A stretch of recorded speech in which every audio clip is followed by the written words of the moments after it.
gudoomiyaha golow inaan maanta shaqada inoo taala guddiga uu soo gaarsiiyay baarlamaanka aan gudmar ku sameeyo anigoo waqtigana ilaalinaya sida qorsheenu ahaa maanta oo Arbaca waa maalin muhiim ah waa maalinteenu u madlaneyn inaan dhageysano aragtiyaha iyo afkaaraha xildhibaanada ee ku aadan cutubka koowaad oo ka kooban 9 qodob cutubka koowaad oo aad ugu muhiima haybta dawladnimada Soomaaliya oo nidaaminaya arrimaha ay ka mid ka yihiin diinta dalka sifooyinka muhiimka mabaadi'da asaasiga calanka sareynta dastuurka afka rasmiga ah xuduudaha jinsiyadda muwaadinka iyo caasimadda Jamhuuriyadda Federaalka Soomaaliya waxaa inta badan qodobadaasi lagu sameeyay toosin oo sidii uu markii hore u qornaa ayaa ama laga sii faahfaahiyay ama fahanka looga sii dhawaaday cutubka koowaad wuxuu ka kooban yahay 9 qodob sidii uu asalka dastuurkaba ahaa 9kii ayuu haddana ka kooban yahay waxaa toosin lagu sameeyay dhammaan qodobada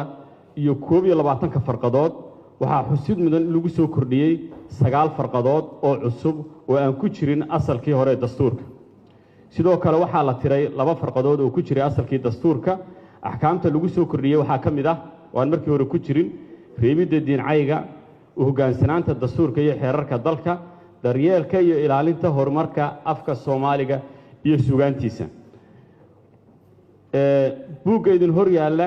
ka firkiisa ay ku qoran tahay soo jeedimaha wax ka bedelka cutubada koowaad labaad saddexaad iyo afraad ee dastuurka kumeel gaarka marka la gaaro page-ka saddexaad ama bogga saddexaad wuxuu u kala qaybsan yahay 3 qaybood qaybta baasha bidix waxaa ku qoran asalkii dastuurka kumeel gaarka qaybta dhexda waxaa ku dhigan soo jeedimaha wax ka bedelka dastuurka uu soo diyaariyay guddiga madaxa bannaan uuna ku raacay guddiga la socodka baarlamaanka federaalka Soomaaliya eedan hor keenay baasha midig waxaa ku qoran faalladaas aan ugu tala galay meelaha isbedelku ka dhacay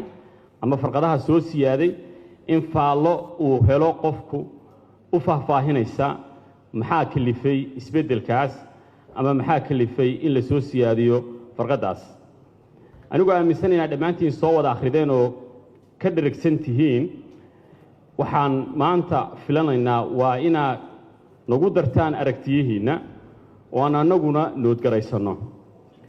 ma filanayno su'aalo badan in hadday ka maarmi weydo meelaanu faahfaahin ka bixinayno mooyaane waxaanu rajaynaynaa qof walba aragtidiisa kii nagu taageeraya soo jeedimahan soo jeedinay kii aragti ka duwan qabaa inuu maanta halkan ka muujiyo oo aanu dhageysano annagoo kaalmaysanayna guddiga madaxa bannaan ee uu gudoomiye abukaate burhaan hogaaminayo dhammaan waxaan qaban doonaa maxdarka annagoo duubayna qorayna si aanu hadhow ugu soo daro nuqulka kama dambayska waa mahadsantihiin